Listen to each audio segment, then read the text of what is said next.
আপনারা নিশ্চয়ই মুখ্যমন্ত্রী যুব যোগাযোগ যোজনা স্কিমের নাম শুনেছেন। যদি না শুনে থাকেন কোনো অসুবিধা নেই, ত্রিপুরা সরকার নতুন একটা স্কিম চালু করেছে। কলেজ এবং ইউনিভার্সিটি ফাইনাল ইয়ারের স্টুডেন্টদের স্মার্টফোন বিতরণের একটা প্রোগ্রাম, একটা স্কিম, সেটাই হচ্ছে মুখ্যমন্ত্রী যুব যোগাযোগ যোজনা।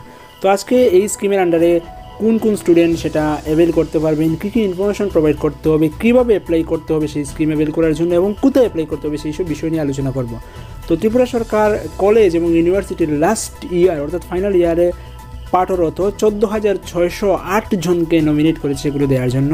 তো শুধুমাত্র নমিনেট করলেই দিয়ে দেবে না, অনলাইনে অ্যাপ্লাই করতে হবে এবং কিছু ক্রাইটেরিয়া রয়েছে, এগুলো যারা ফুলফিল করবে তাদেরকেই সেই মানিটা দেওয়া হবে, আদারওয়াইজ সবাই কিন্তু পাবেন না। মোটামুটি 14,608 জনের জন্য স্কিম রেডি করা হয়েছে। এতজন স্টুডেন্ট পাওয়ার যোগ্য রয়েছে, কিন্তু সবাই যদি অ্যাপ্লাই না করেন তাহলে কিন্তু পাবেন না। তো চলুন আমরা এগিয়ে যাই। প্রথমেই বলা হচ্ছে ইলিজিবিলিটিটা দেখে নিতে হবে কারা পাবেন। কলেজ বা যে কোনো ইনস্টিটিউট বা ইউনিভার্সিটিতে যারা ফাইনাল ইয়ারে পড়ছেন তারাই পাবেন। জীবনে একবারই পাবেন, বারবার সেটা পাবেন না। এবং এই স্কিম পেতে হলে অবশ্যই মোবাইল ফোন কিনতে হবে, না কিনলে কিন্তু পাবেন না। যে আমি টাকা পেয়ে গেলাম মোবাইল ফোন কিনবো না, এমন হচ্ছে না। কিন্তু কিছু স্টেপ রয়েছে, দেখুন যে কীভাবে অ্যাপ্লাই করতে হবে। অ্যাপ্লাই করার জন্য কী কী স্টেপ রয়েছে, স্টেপগুলো বলে দিচ্ছি। প্রথমেই হচ্ছে গিয়ে অনলাইনে রেজিস্ট্রেশন করতে হবে। তো রেজিস্ট্রেশন কোথায় করতে হবে সেটা আমরা পরের দিকে বলে দেবো। আগে বলছি রেজিস্ট্রেশন করতে হবে। রেজিস্ট্রেশন করতে গিয়ে স্টুডেন্টের পুরো নাম লাগবে, একটা ইউনিক ইউজার নেম দিতে হবে এবং একটা পাসওয়ার্ড দিতে হবে, যেগুলো দিয়ে পরবর্তীতে লগ ইন করে দেখতে হবে আপনার অ্যাপ্লিকেশনের স্ট্যাটাস কী। স্টেপ 2তে রয়েছে স্টুডেন্টের পার্সোনাল ইনফরমেশন দিতে হচ্ছে, কলেজের ইনফরমেশন দিতে হচ্ছে, ব্যাঙ্ক ডিটেল দিতে হচ্ছে এবং ফোন ডিটেল দিতে হচ্ছে। তো পার্সোনাল ইনফরমেশনের ক্ষেত্রে কী কী প্রোভাইড করতে হচ্ছে দেখুন যে father's name, gender, social category, mobile number, email যদি থাকে, আধার নাম্বার যদি থাকে, date of birth, address, photograph, সেগুলো কিন্তু দিতে হচ্ছে। সেগুলো অনলাইনে অ্যাপ্লাই করার সময় এগুলো দরকার পড়ছে। কলেজ ইনফরমেশনের ক্ষেত্রে কোন কোন জিনিস দিতে হচ্ছে, name, course in which the applicant is enrolled, কী কোর্স পড়াশোনা করছেন সেটা, এবং ইয়ার, কোন ইয়ারে আপনার শুরু হয়েছে পড়াশোনাটা সেটা দিতে হচ্ছে। ব্যাঙ্ক ডিটেলের ক্ষেত্রে স্টুডেন্টের নাম দিতে হচ্ছে, ব্যাঙ্ক পাসবুক দিতে হচ্ছে, ব্যাঙ্কের নেম দিতে হচ্ছে, অ্যাকাউন্ট নাম্বার দিতে হচ্ছে, আইএফএস কোড দিতে হচ্ছে, এগুলো দিতে হচ্ছে। ফোন ডিটেলে কী করতে হচ্ছে দেখুন যে name and address of the shop from where it is purchased, ফোনটা যেখান থেকে কিনেছেন সেই দোকানের অ্যাড্রেস দিতে হবে। তো অনেকে অনলাইনেও কিনে নিতে পারেন, অনেকে মার্কেট থেকে কিনবেন, অনলাইনে কিনলেও হচ্ছে, মার্কেট থেকে কিনলেও হচ্ছে। যেখান থেকে কিনছেন, অনলাইনে কিনলে কোন ওয়েবসাইট থেকে কিনেছেন সেটা দিতে হচ্ছে, মার্কেট থেকে কিনলে পুরো ফোনের যে দোকান থেকে কিনেছেন সেই দোকানের ডিটেল অ্যাড্রেস দিতে হচ্ছে, ইনভয়েস নাম্বারটা দিতে হচ্ছে, ডেট অফ পারচেজ কবে কিনেছেন সেটা দিতে হচ্ছে। এখানে বলি এমনটা ভাববেন না যে আমাকে টাকা পাওয়ার পরে ফোন কিনতে হবে। ফোন কিন্তু আগে যদি আপনার কেনা থাকে তাহলে হয়ে যাচ্ছে। আপনি মনে করেন যে কয়েক মাস আগে কিনেছেন, ইনভয়েস রয়েছে, ক্যাশ মেমোটা আপনার কাছে রয়েছে, সেটা দিয়েও আপনি অ্যাপ্লাই করতে পারেন, পেয়ে যাবেন। কোনো পড়াশোনা করতে সেটাও তো সাহায্য করছে। আপনার নিজের নামে না হলে আপনার যদি প্যারেন্টের নামে থাকে ফোন তাহলে হয়ে যাবে। কিন্তু upload invoice countersigned by the college, institute or university head, mobile phone IMEI number, ফোনের আইএমইআই নাম্বারটা অবশ্যই দিতে হবে। আর প্রসিডিউর যেটা বলেছে দেখুন যে ফোন ডিটেলের ক্ষেত্রে কী বলেছে দেখুন যে on procurement of smartphone each student will update details of his smartphone on the online portal including invoice to be countersigned by the college or institute or university head. Following information will be captured. এই ইনফরমেশনগুলো দিতে হচ্ছে। আর আপনি যে phone কিনেছেন সেই বিল বা invoice বা মেমোর কাগজটাকে কিন্তু আপনি যদি কলেজে পড়েন তাহলে কলেজের এইচওডি, আপনি যে ডিপার্টমেন্টে পড়ছেন সেই ডিপার্টমেন্টের এইচওডি বা প্রিন্সিপালের কাউন্টার সাইন করে সেটা কিন্তু আপলোড করতে হচ্ছে।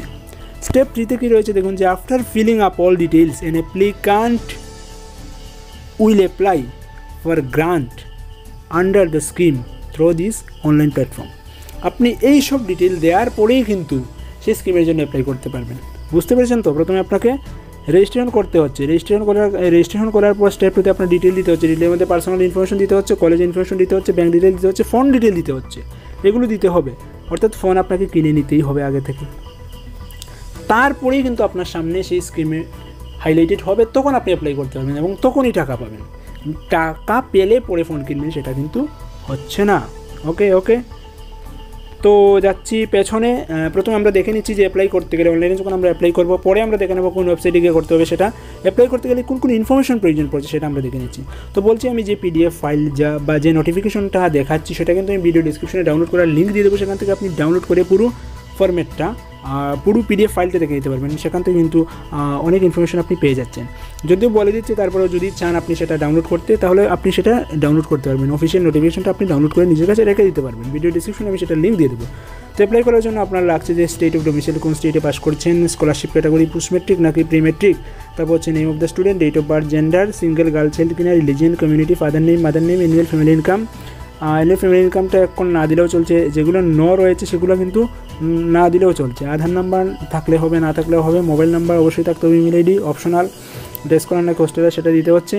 ইনস্টিটিউট নাম দিতে হচ্ছে, প্রেজেন্ট ক্লাস বা কোর্স দিতে হচ্ছে, প্রেজেন্ট ক্লাস বা কোর্স কত বছরে সেটা দিতে হচ্ছে, মোড অফ স্টাডি দিতে হচ্ছে, প্রেজেন্ট ক্লাস স্টার্ট ডেট দিতে হচ্ছে, প্রিভিয়াস বোর্ড বা ইউনিভার্সিটি নেম দিতে হচ্ছে, প্রিভিয়াস কোর্স কী পড়েছিলেন সেটা দিতে হচ্ছে, প্রিভিয়াস পাসিং ইয়ার দিতে হচ্ছে, প্রিভিয়াস পার্সেন্টেজ অফ মার্ক দিতে হচ্ছে, ইউনিভার্সিটি র্যাঙ্ক হোল্ডার কিনা সেটা দিতে হচ্ছে, 10th class roll number, board name, year of passing, 12th class roll number, board name, year of passing, 12th class সেটা দিলেও হবে, না দিলেও হবে। কম্পিটিটিভ এক্সাম দিয়েছেন কিনা, এগুলো অনেক ইনফরমেশন রয়েছে, ওটা দিয়ে দেবো, সেগুলো দেখে নেবেন, সেগুলো অবশ্যই দিতে হচ্ছে কিন্তু, তাহলেই আপনি অ্যাপ্লাই করতে পারবেন। তো তার আগে বলছি, সেখানে কিন্তু list of applicable college or institute of university and their courses, কোন কলেজের কোন কোর্সের স্টুডেন্টরা সেটা অ্যাপ্লাই করতে হবে সেটা একটা লিস্ট দিয়ে দিয়েছে পেছন দিকে। সেটা দেখে নেবেন যে আপনার কলেজের নাম নিশ্চয়ই এখানে থাকবে, আপনার কলেজে যে সামনের দিকে যে কোর্সগুলো রয়েছে, আপনি এই কোনো একটা কোর্স করছেন কিনা সেটা দেখে নেবেন। যেমন suppose government degree college Amarpur, তার ক্ষেত্রে কোন স্টুডেন্টরা পাবেন, ব্যাচেলার অফ আর্টসের স্টুডেন্টরা পাবেন, বেঙ্গলি অনার্স পাবেন, এডুকেশন অনার্সের স্টুডেন্ট পাবেন, ইংলিশ অনার্স পাবেন, হিস্টোরি অনার্স পাবেন, ফিলোসফি অনার্স পাবেন, পলিটিক্যাল সায়েন্স অনার্স পাবেন, এরা কিন্তু পাবেন। ওইখানে কিন্তু সায়েন্স নেই, তো এই সায়েন্সের স্টুডেন্টের নাম লেখা নেই। তো আপনার যে কলেজ রয়েছে সেই কলেজের আপনি যে কোর্স পড়ছেন সেটা ওইখানে এনরোল করা আছে কিনা দেখে নেবেন, যদি থাকে তাহলে কিন্তু আপনি অ্যাপ্লাই করতে পারবেন। তো চলুন দেখে নিই কীভাবে অ্যাপ্লাই করতে হবে এবং কোন ওয়েবসাইটে করতে হচ্ছে। আমরা মোবাইল ফোনের মাধ্যমে দেখে নেব কোন ওয়েবসাইটে অ্যাপ্লাই করতে হবে। তো গুগলে গিয়ে জাস্ট NSP লিখে সার্চ দিলেই হয়ে যাচ্ছে। NSP লিখে আমি সার্চ দিলাম, NSP লিখে সার্চ দিলেই দেখুন যে প্রথমেই চলে আসবে scholarships.gov.in, সেখানে কিন্তু আপনাকে অ্যাপ্লাই করতে হচ্ছে। তো ন্যাশনাল স্কলারশিপ পোর্টালের ওয়েবসাইট, সেটা ক্লিক করলাম, ওকে ক্লিক করলেই চলে আসছে। লেটেস্ট আপডেট দেখেন উপরেই কিন্তু নোটিফিকেশন দেওয়া রয়েছে, দ্য মুখ্যমন্ত্রী ইউবা জুগাজুগ যোজনা স্কিমের ব্যাপারে নোটিশ একটা রয়েছে সেখানে। তো অ্যাপ্লাই করার ক্ষেত্রে প্রথমেই আপনাকে যেটা করতে হবে সেটা হচ্ছে গিয়ে উপরে দেখতে পাবে নিউ রেজিস্ট্রেশন রয়েছে, নিউ রেজিস্ট্রেশনে ক্লিক করবেন।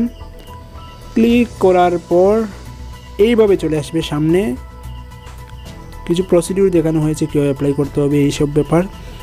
তো এগুলো আমরা দেখে নিলাম। Undertaking by applicant or parent or guardian in case of minor, কিছু পারমিশন চাইবে, সেগুলোকে এগ্রি করে দিতে হবে। এগ্রি করার পর কন্টিনিউ বাটন প্রেস করবেন। কন্টিনিউ প্রেস করার পর দেখুন যে fresh registration for academic year 2019 and 20 চলে এসছে। বাস ওইখানেই আপনার কাজ, ওইখানে আপনাকে অ্যাপ্লাই করতে হবে। যে ডিটেলগুলো চাইছে আগেই বলে দিয়েছিলাম কোন কোন ডিটেল লাগবে, সেই ডিটেলগুলো এখানে চাইছে, সেই ডিটেলগুলো দিয়ে কিন্তু রেজিস্টার বাটন প্রেস করতে হবে।